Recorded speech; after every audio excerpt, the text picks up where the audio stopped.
So, welcome to the final Dhamma talk, or the final lecture or talk. I don't actually like to call it so much a lecture, it's more of uh, a sharing or a talk. Lecture sounds so formal. But yeah, so we've been through a few days together now. I think it's day 8. So yeah, I'm sure some of you are getting a bit more of a feeling for what this practice is really about. And of course, 8 days of doing it is kind of just getting started, and there's a lot to learn with this practice. I've been doing it for 7 years now, and there's always more and more layers. Like never finish. And when we believe we finished, that's then we're moving in the wrong direction. So it's really always about what's now, and what we are in this moment and in this situation, and to be really honest, and to kind of keep this mind of a beginner, keep this mind of simply starting again and freshly. Whenever we feel that we know it, then we stop really looking at what is here. So we need to keep this fresh mind. So I just invite you all to close down the eyes. We'll start with just a few minutes here of allowing the physical reality around you just to come into focus.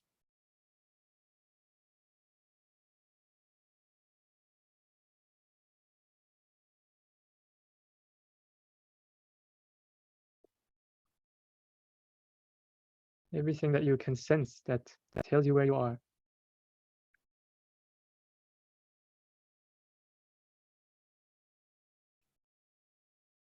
that you are in a safe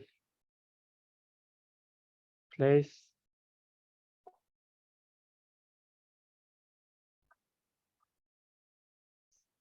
and feeling a sense of familiarity with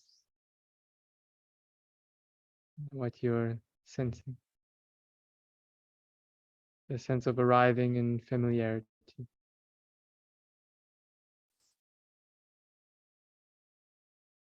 And with this, we can also arrive slowly inside the body,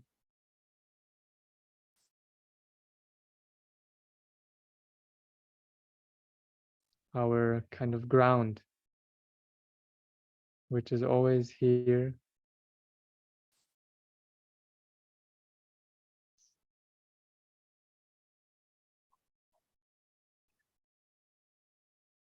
body which you can rely on, which supports you.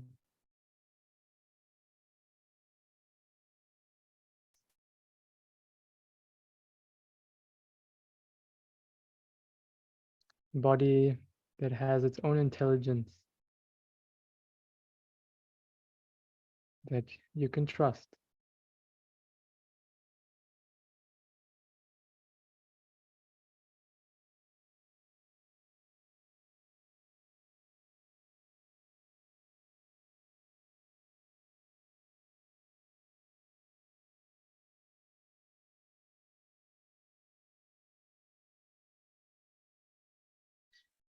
And just recognizing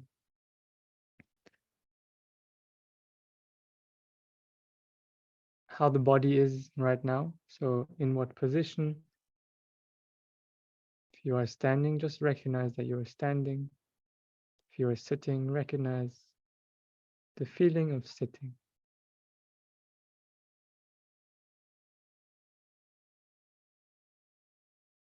Maybe you can also let the breath come into focus.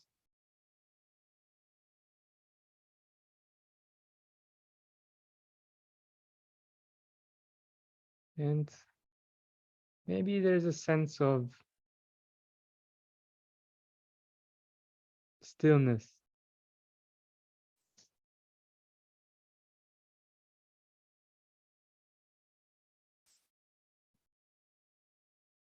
But even within the stillness, there's always a little micro movement inside the body.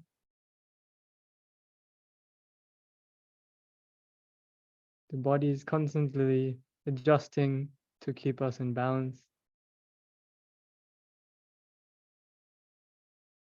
dancing with gravity.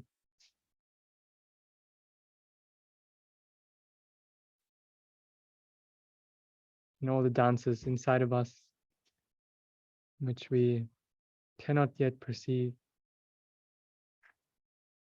The dance of the heartbeat, circulation, the dance of breathing, the digestion, and the whole nervous system, which connects us and lets us feel this body.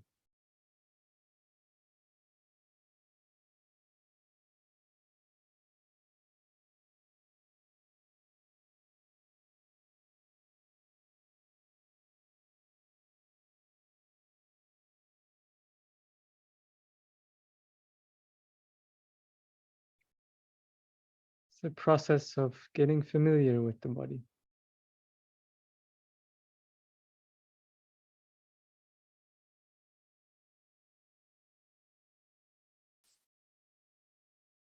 The body is not separate from our mind. The two are very intimately connected and even the same thing. But sometimes it can feel like that's not the case.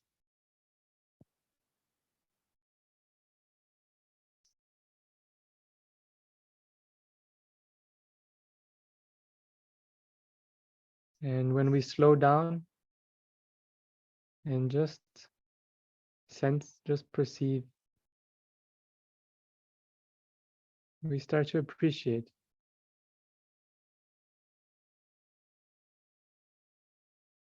just the simplicity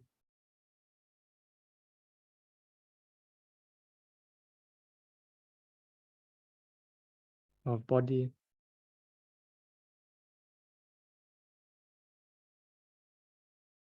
and mind.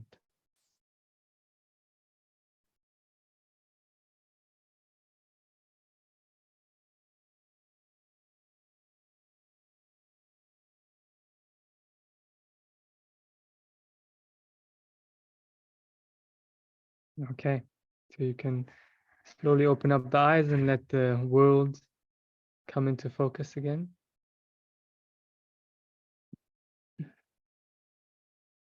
Maybe checking out what's around you, noticing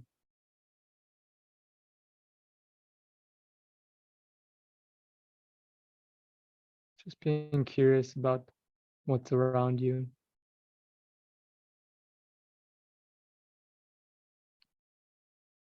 Maybe a place where you've been thousands of times, but there's always something that goes unnoticed.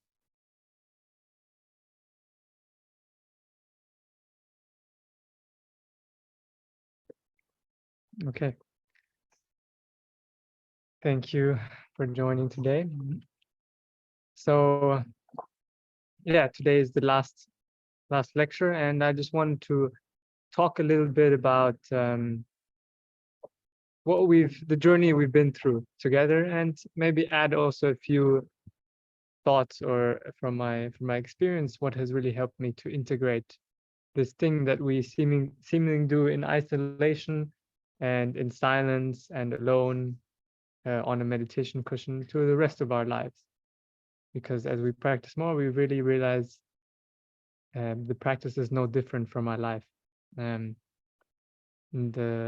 first we kind of treat the practice as something compartmentalized that we do in this period of the day, but really when we can really let this practice open and kind of like permeate into the rest of our lives, this is really where the practice starts taking a lot of that's where the benefits start to happen, where the ways which we don't always understand that this practice works starts to permeate into our relationships, our the way we relate to the humans in our life, the way we relate to our thoughts, the way we relate to our bodies, the way we relate to rest, the way we relate to activity, the way we relate to work.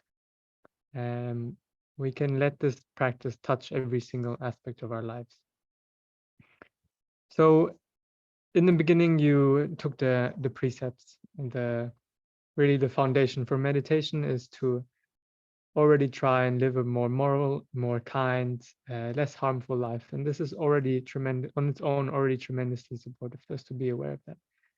And this really helps support the peace of mind, because a mind that doesn't go as much into greed, into stealing, into killing, into allowing aggression to arise towards other beings, tends to be more calm, more peaceful. There's less guilt, less remorse, less feeling bad, less hatred.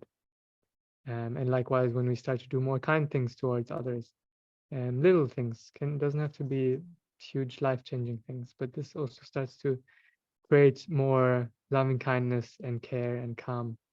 And a mind that is in loving kindness is also a mind that is happy. And in this course, we then moved on to also meditation. So meditation is really the way where we can start to shift the way we relate to our experience at a deeper, more fundamental, more intuitive, subconscious level.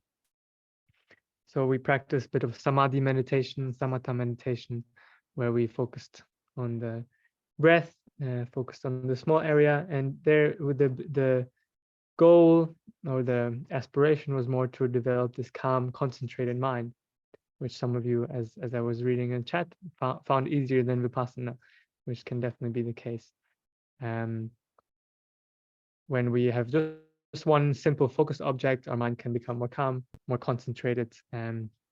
But the thing is that these states of concentration are temporary, so they don't fundamentally change the way we relate to things. Of course, a little bit, but to go really deep, it's also nice to open up and investigate other parts of our experience. Vipassana can actually be practiced with all of our experience, our mind, our body, our feelings, etc. In this course, we focus a little bit more on body, which is where the starting point and can take you very far. So then we moved into body scanning. So in body scanning, we are becoming more sensitive, more able to perceive sensations at a more subtle level. And maybe there was some areas where we couldn't feel and they start to come into focus. Some areas where we could feel some before and they start to become more into focus, feel more subtlety. And maybe you already noticed that throughout the day, there was a little bit more awareness of the body, a little bit more, how do things make me feel? And you can really feel it inside the body rather than just thinking about how it makes you feel. So yeah, I would like to just ask you, what during your daily life, or actually during your meditations, did you notice any sensations in the body that seem to be correlated with some mind states or emotions or anything like this? So maybe you can just write in the chat briefly the state of mind or emotion and what you felt in the body.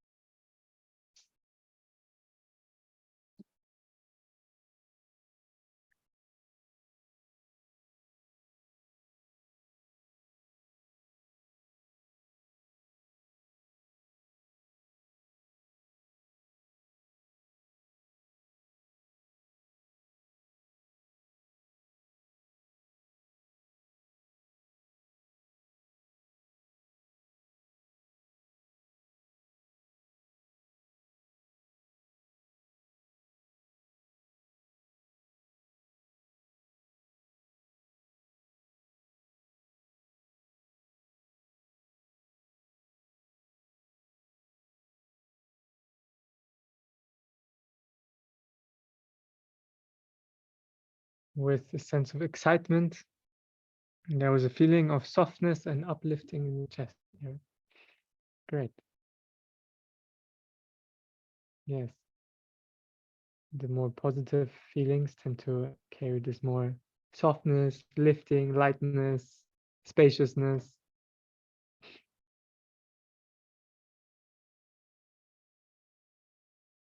Anyone else that noticed something, some feeling in the body? Maybe it can be also something kind of obvious, like, when I was angry, I got really hot or something. That's also a sensation. Heat is a sensation. Or when I became anxious, I felt really cold in my fingers and toes. Can also be the case. It doesn't have to be something grand.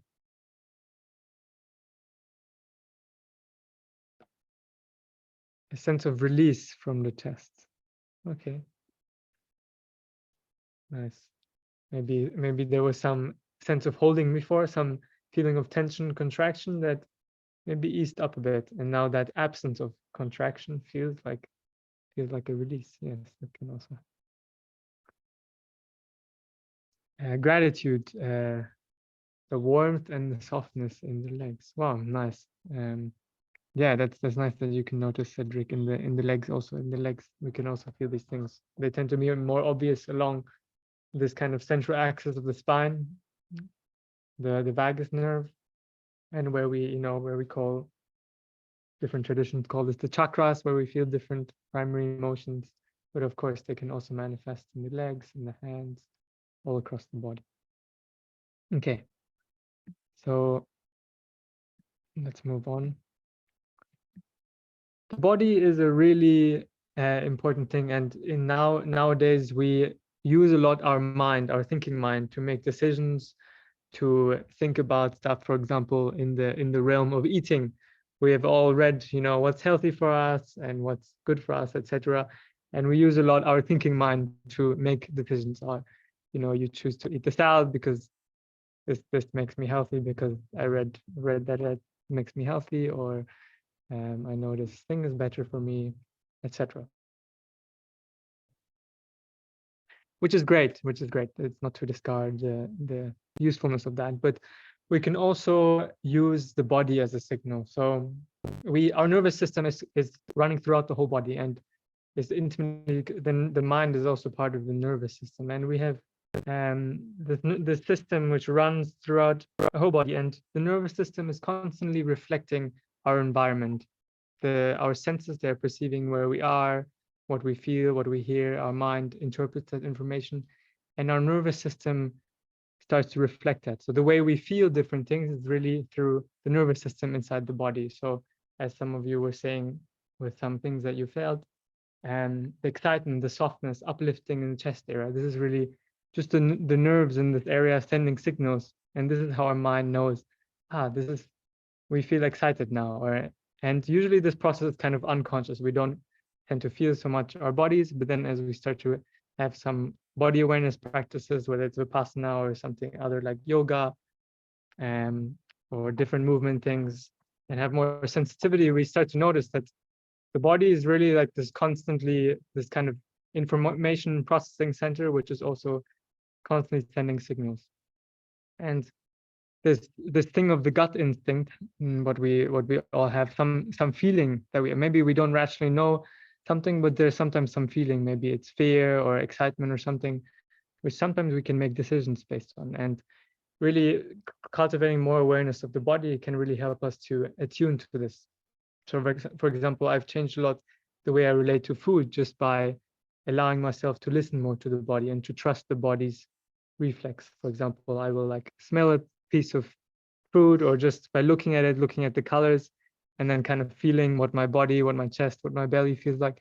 There can be a sense maybe of contraction, or I don't want this, or a sense of like, yeah, my body wants this. And we learn to trust more our mindfulness, to trust more the feeling of our body.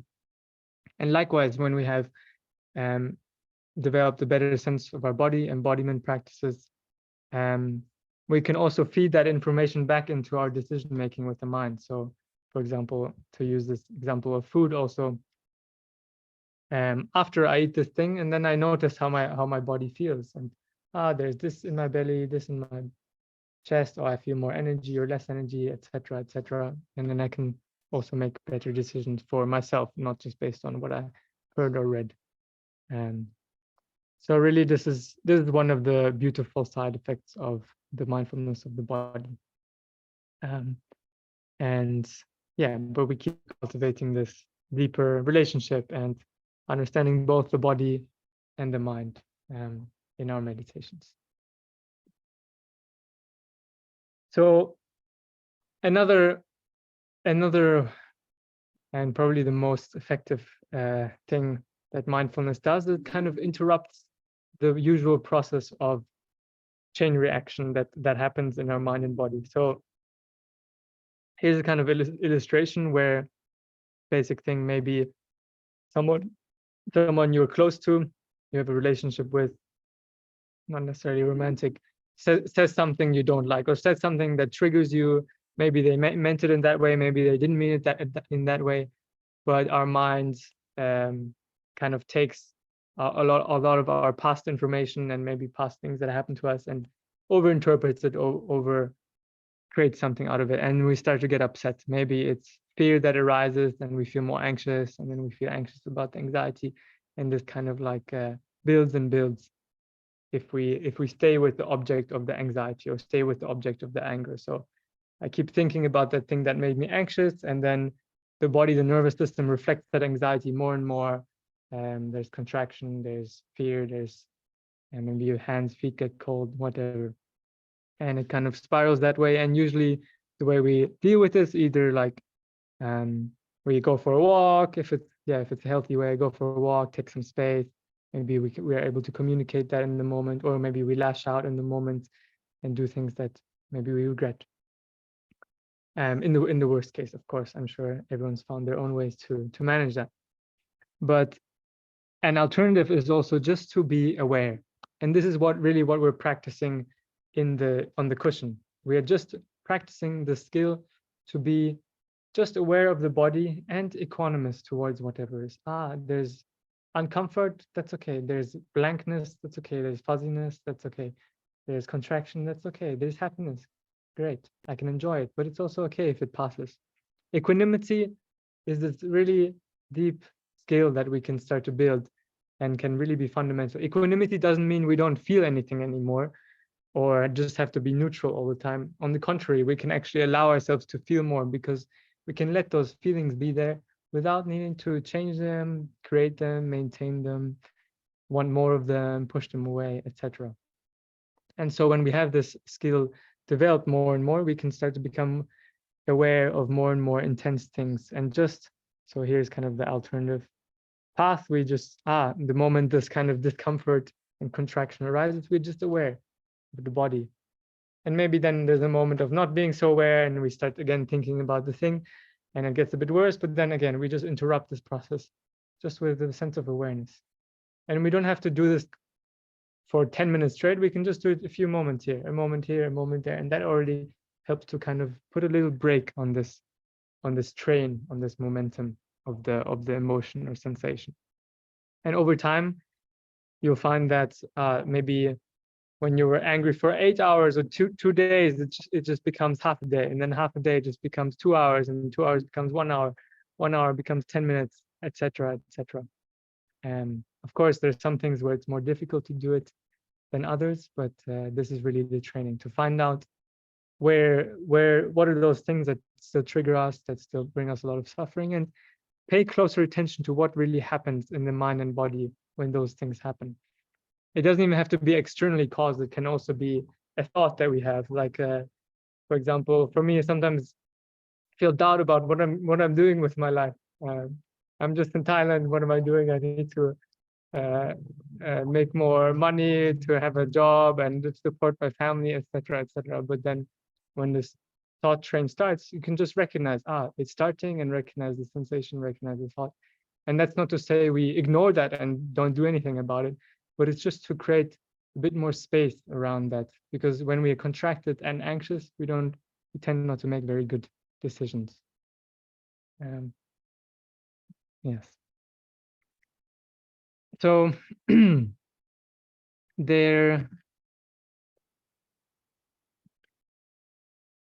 there's kind of two different dimensions that we can develop our mindfulness, our Vipassana practice.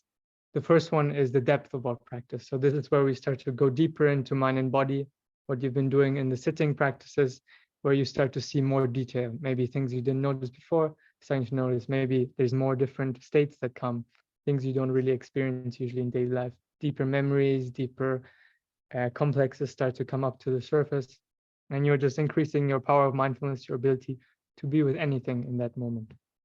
And you can see more and see more and see deeper, really get to know who you are at a very deep level.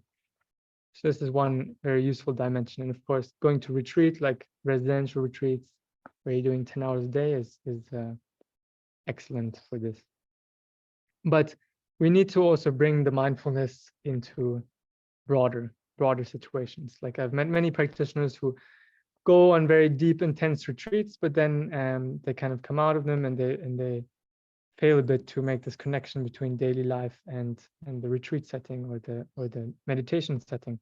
So we also need to practice mindfulness in our daily life and see there are some situations which just don't come up in our meditation practice. So we need to see ourselves in the daily life and see how the body and mind is when we interact with a loved one, when things happen at work that we don't like, when happy things happen also, and just investigate there.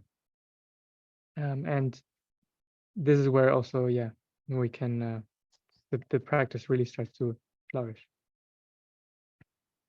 A question to you.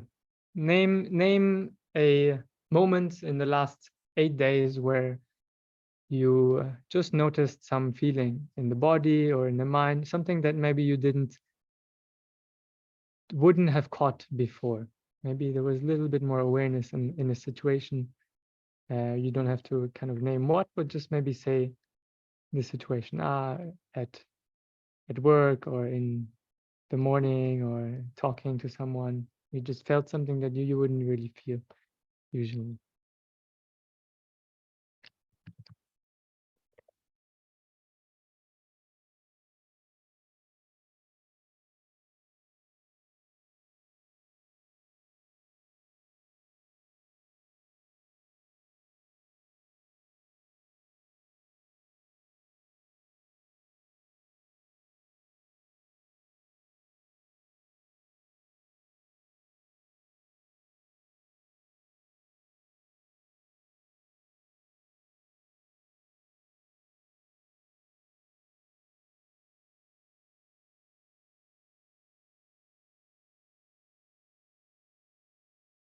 Moments of noticing the breath more, feeling little bouts of happiness throughout the day that maybe otherwise you wouldn't have let yourself feel or wouldn't have noticed or wouldn't have taken the time to explore. Can be also nice, like in nature, and I noticed that with this practice I tend to notice more detail in nature. Like somehow this being more aware of my body and how it feels allows me also to connect more to other senses, subtle sensations in the body. Cedric has already a good practice, so maybe the difference is not as stark, but great. So yeah, becoming more aware in the daily life. And I want to, a little nice thing to keep in mind is the way we usually live our lives. If we don't have any sort of practices, we wake up and our life, we tend to get super influenced by the things around us and what's happening, and our happiness kind of zigzags and goes up and goes down. Something good happens. Maybe it's just a bad day. We wake up bad mood, and then we stay in that bad mood all day because we just interpret everything out there from the lens of bad mood. But essentially, it's quite all over the place and very dependent on conditions. Our happiness, our suffering is very dependent on the condition. What we can start to do with some practice in the morning, some practice in the evening. This can be as little as 30 minutes in the morning and maybe 5 minutes before bed is a nice minimum, I think. Don't have to do 2 hours every day. But it just stabilizes us a little bit. It almost gives us some momentum to have a bit more of this kind of grounded awareness throughout the rest of the day. So we tend to be less kind of up and down and influenced by the condition. There tends to be a bit of a sense of more unconditionality in your being, in your awareness. Of course, that develops over time. But what you can also start to do is just kind of dot your day with little moments of mindfulness of the body. So I was also telling this to someone in the Q&A that, for example, and you can find your own ways to do this. So everyone has a different lifestyle, so I can't give such a broad recommendation. But for example, something nice is in between transitions. So you are doing one thing, and let's say you're working, and then you get up to go to the bathroom or something. And just in this transition, this is a wonderful moment because you finish doing something, and there's just a gap where you can just feel the body a little bit more. It can be something simple, like just when you're walking, you can just feel more the soles of the feet. You don't have to do any formal body scanning. Or before, I like to also, before I start eating, just close the eyes and just check in with the body, the feeling of sitting relaxes me a bit more. And I tend to be a bit more present for the time after that. And so just dotting the day with these little moments tends to keep us not too far from baseline. So we tend to stay a bit more within a nice, comfortable, grounded place where we're able to deal with things better. Another key thing that I've noticed really helps me just maintain this kind of concentration and mindfulness throughout the day is not multitasking as much. So we live in a world where there's so much information, so many things going on, so many things we can stimulate ourselves with, and a million things that we need to get done. And we tend to kind of try to do parallel processing all the time, because when we do more things at once, we can get more things done, right? But this creates a lot of disruption, a lot of restlessness, a lot of agitation beneath the surface, because our mind is constantly jumping and it never is allowed to really start to develop and feel more just one thing that we're doing. So I found it really helps to just, I need to do these 3 things, and can be mundane things like, okay, brush my teeth and check my emails and then have a coffee. So instead of trying to do the coffee and checking my emails at the same time, you can just break it up. Okay, now I drink my coffee, now I check my emails. I don't do it at the same time. But you can also, it doesn't have to be just super meditative coffee break for 20 minutes. Maybe we don't have time for that. But you can consciously switch in between tasks much more consciously, and this also really helps. So let's say this example of drinking the coffee and checking the emails. You can drink the coffee and be aware of the coffee and taste for just the 10 seconds, for just a sip, put it down, and then fully bring your whole attention to the task of checking emails. Okay, do that and pause. Okay, come back to the coffee. So you can switch, but doing this consciously and just doing one thing at a time really helps to build more this mindfulness and concentration. A nice image to have in mind is the Buddha. He was said to, during his lifetime, whenever he talked to someone, he didn't just kind of like look at them from the side and talk to them. He always turned his body towards that person and talk to the person. So this is a nice image I like to keep in mind. Like when I think about the things in my life that I interact with, that I do, I turn my full being towards that for that moment. It can just be a few seconds, and then turn my full being towards something else. And you find this can really enrich your experience of life. And of course, having a few moments of mindfulness of the body in there is also excellent and tends to keep this kind of baseline feeling of groundedness, of presence, focus, of whatever you feel is coming for you with this practice.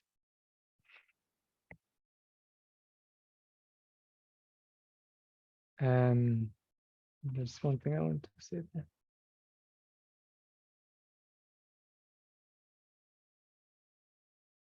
Yes.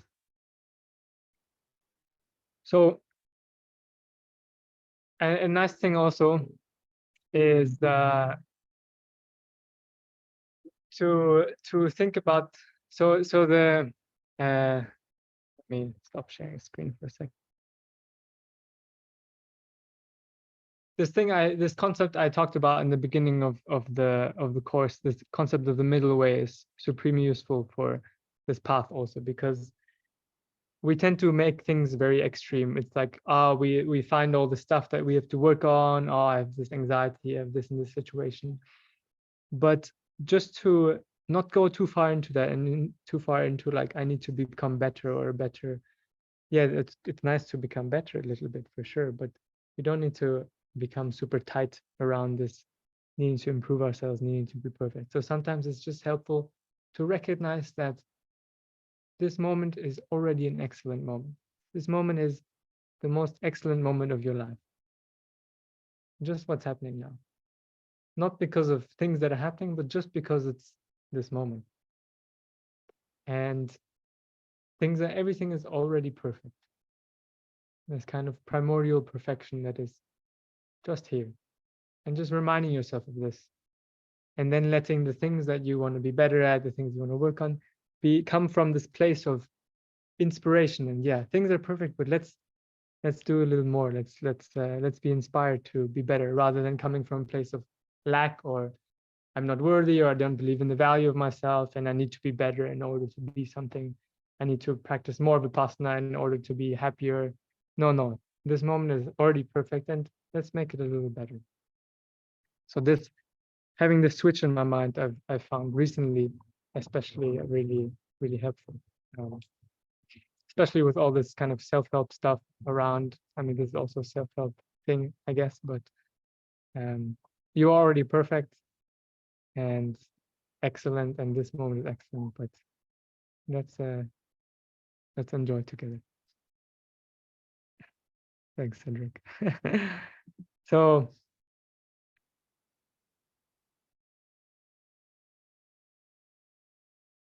we can only be mindful in this moment, just this moment here, as you are, and that applies in every moment. So as you are sitting there listening, here's your body, here's what you see, here's what you hear.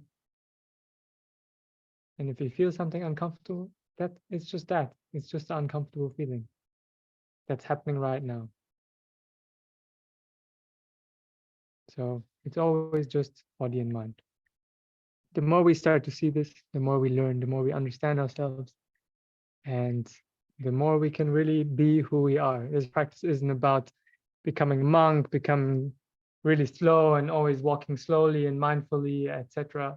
No, this practice is just about simply being who you are, about learning who you are deeply, and just about being who you are. You can be excited, you can move around a lot. We don't have to be still, but we are aware.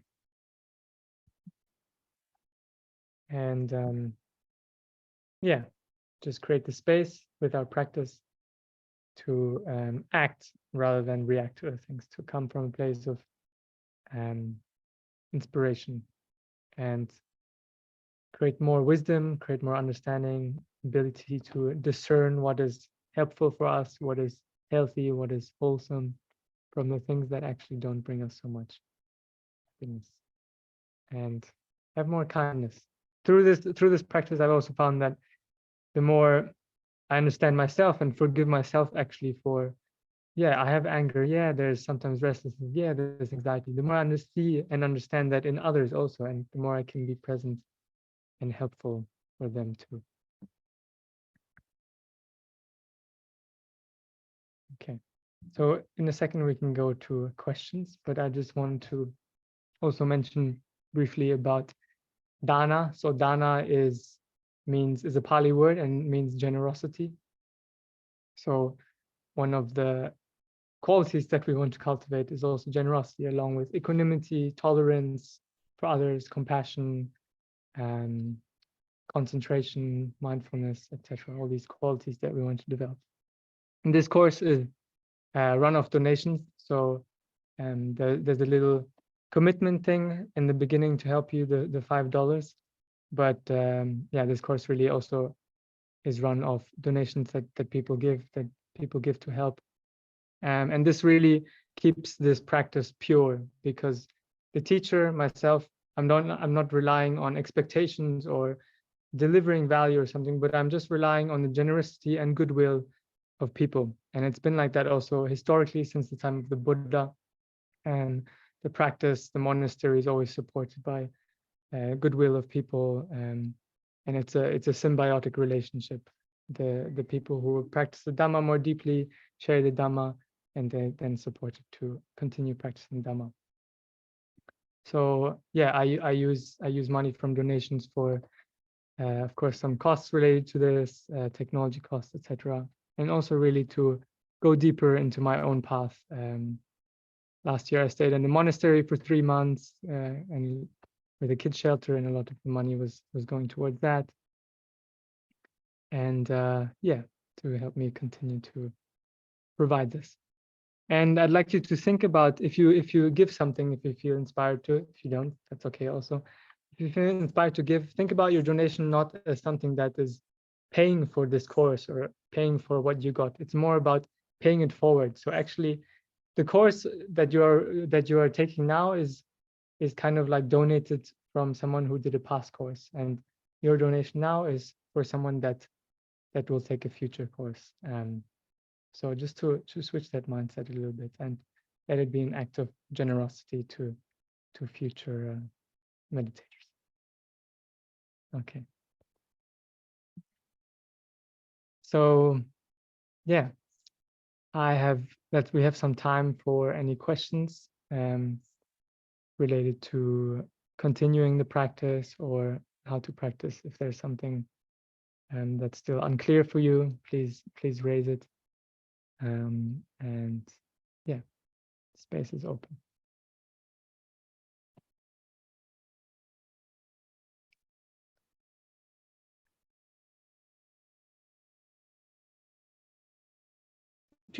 Yeah. I remember I had a couple of questions. Yes.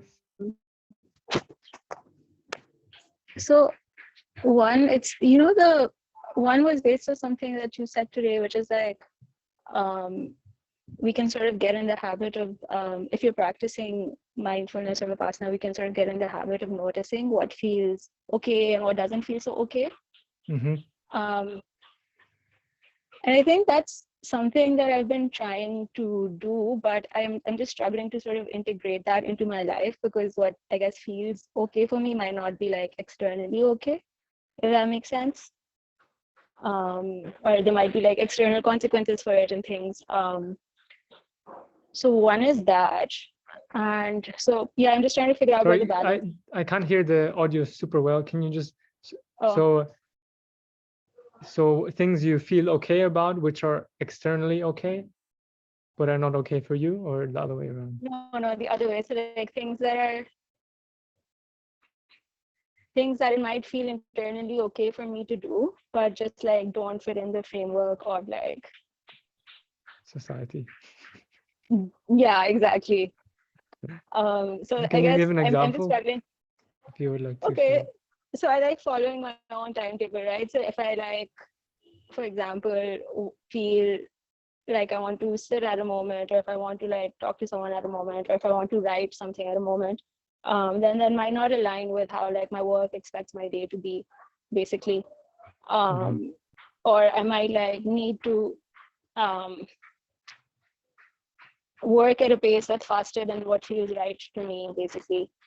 And that's something that I guess I'm struggling to find the balance in that. If that makes sense, I don't know. Yeah, kind of. Yeah, I think that, yeah, for sure. It's always kind of walking that path between what we want to do and how we feel it's best, and kind of what's externally imposed on us. And it's always a bit of a conversation. It's not about completely disregarding, of course, the outside.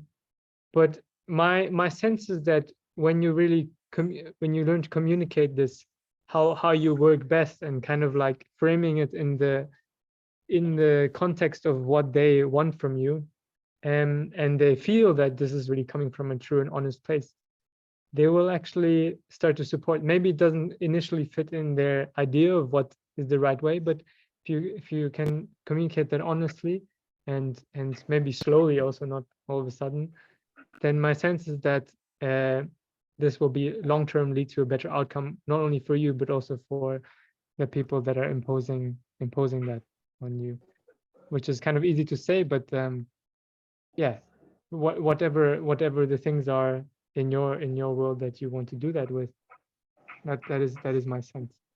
Does that make sense? Yeah, that makes sense. It's sort of like, when you're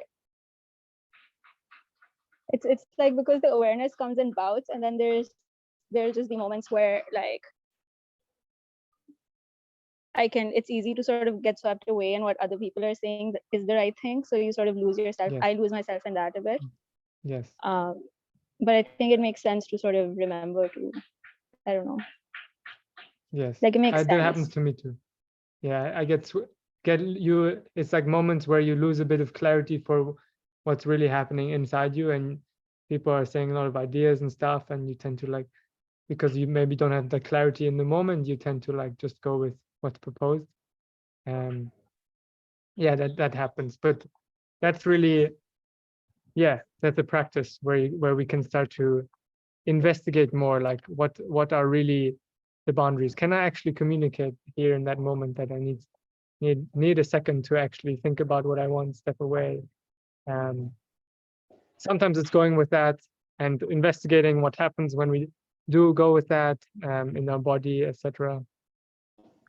And but yeah, this is kind of something where I can't really tell you the answer, or it's really something you have to find out for yourself with deeper awareness and really checking what is there and trying out things. Don't be afraid to try out different strategies and see what comes up for you. Yeah. Sorry, I Okay. can't be more specific. No, that's okay. I think it's still validating my own like sort of gut thing that I was ignoring. Or just like, I Yeah, don't know, giving hope around that thing of communication, which can be a bit hard to keep. yeah. Totally. Yeah, we all have our areas where we can see more clearly. But yeah, thank you for sharing. Okay. So Don Marco was asking, how do you be mindful while working, for example, computer work? Yes, hard to be mindful when working with technology. But the same for me, when I start to use technology, easy for the mindfulness to go out the window. But here also the same things apply with doing one thing at a time, even within the computer, like, okay, I do this task. And then really in between those tasks, just checking back to the body, like every few minutes, just back to the body, like remembering that that you have a body actually, because we tend to get so absorbed in the screen and our world tends to be here in this thing. And then we forget that we have a body. And usually after the computer work, it's really hard to feel the body. Like if you try and meditate directly after several hours of being on the computer, like it takes some time before, oh, I actually have a body, because we get so lost in that. So just to interrupt a little bit the moments of the computer with moments of body awareness. And notice if you're trying to multitask also on the computer, I found it much more effective to just do one thing at a time. A bit of body, do one thing at a time. If you're jumping around a lot, the mind also becomes more agitated, body becomes more restless. Um, and you can do some anapana also instead if you can't feel the body so clearly. Um, and yeah,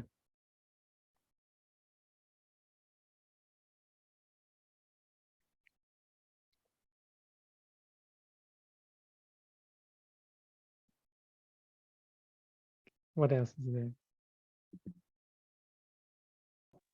Raymar, so you know when the sort of sticky feelings that don't fade out as Yes. much, like if you stay with them, do you eventually do fade out, or how do you, I don't know, work Do you with still those? feel the sticky feelings now?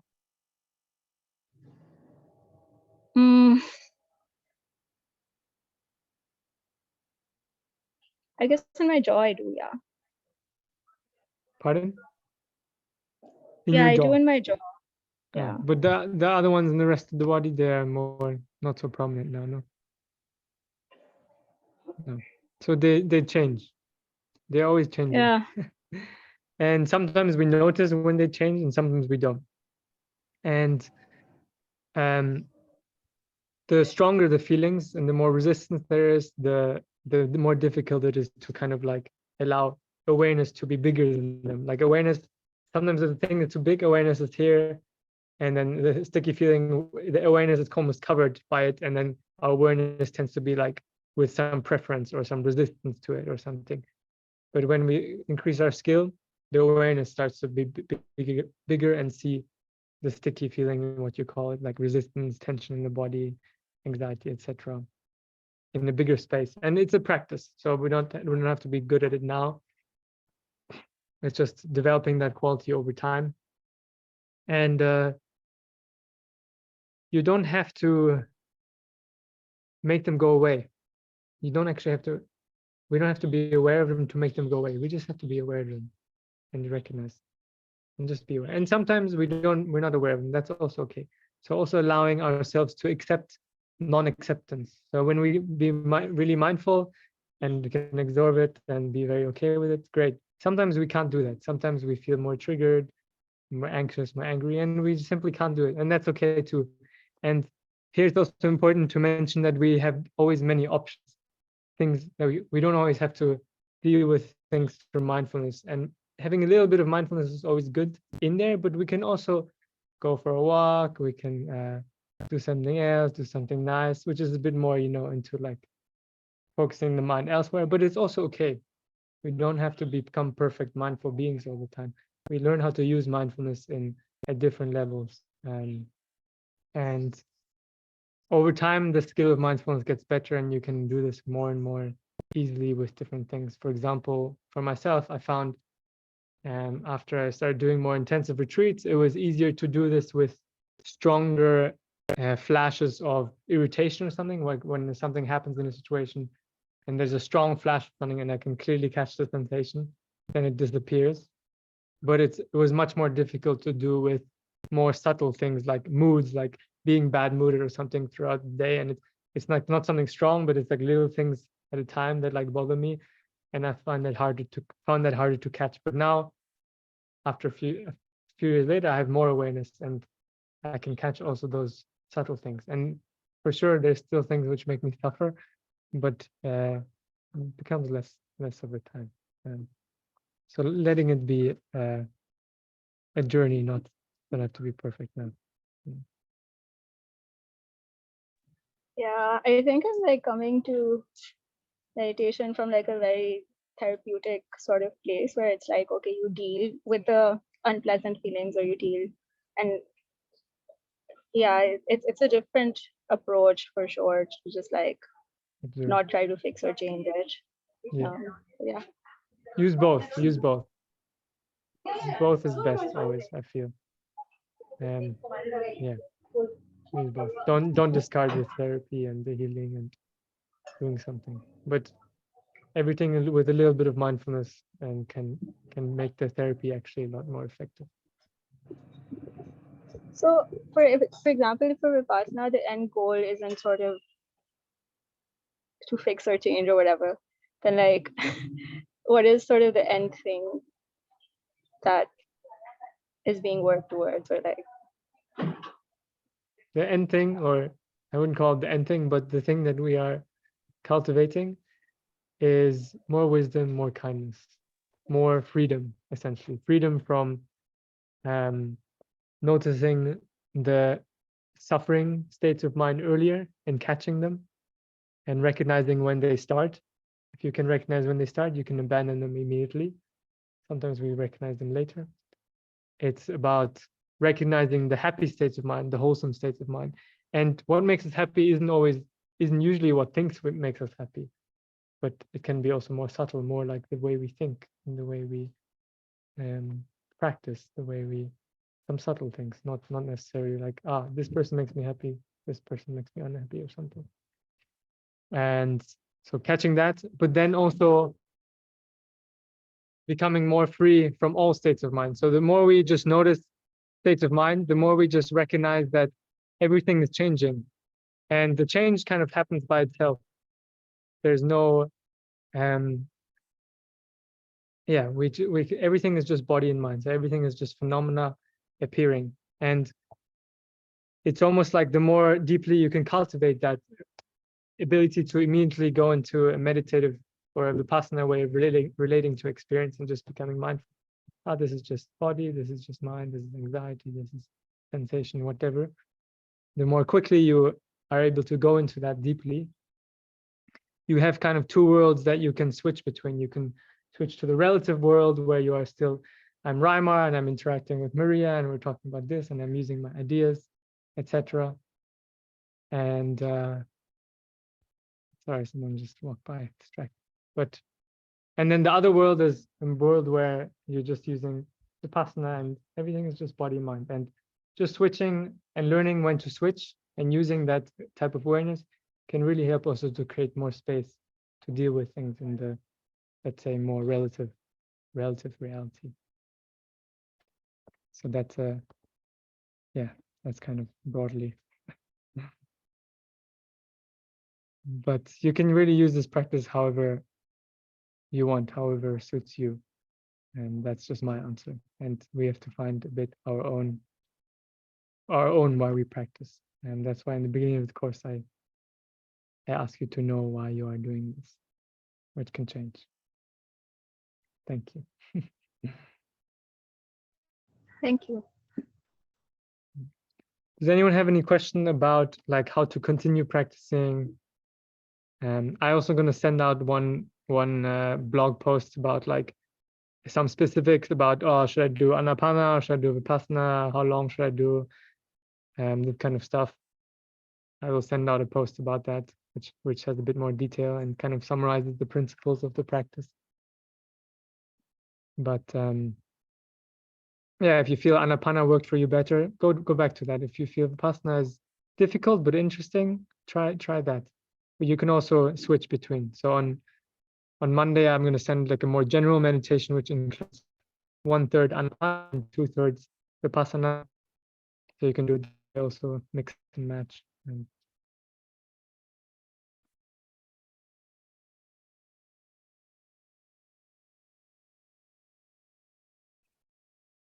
Okay.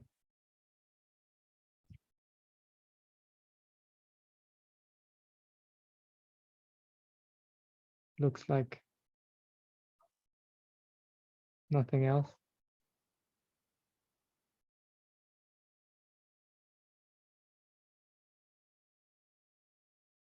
Okay.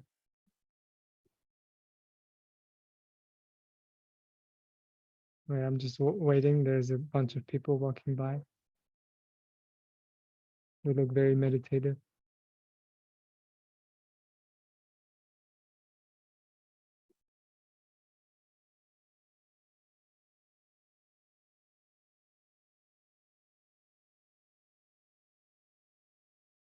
Look what I'm watching now.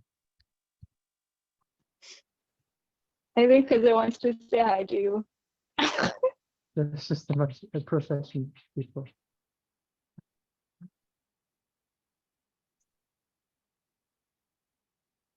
Okay. So yeah, thank you very much for joining today. And yeah, of course, any more questions come up, you can ask me. And thank you very much. Thank you. Thank you. Thank you. Thank you. Take care, everyone.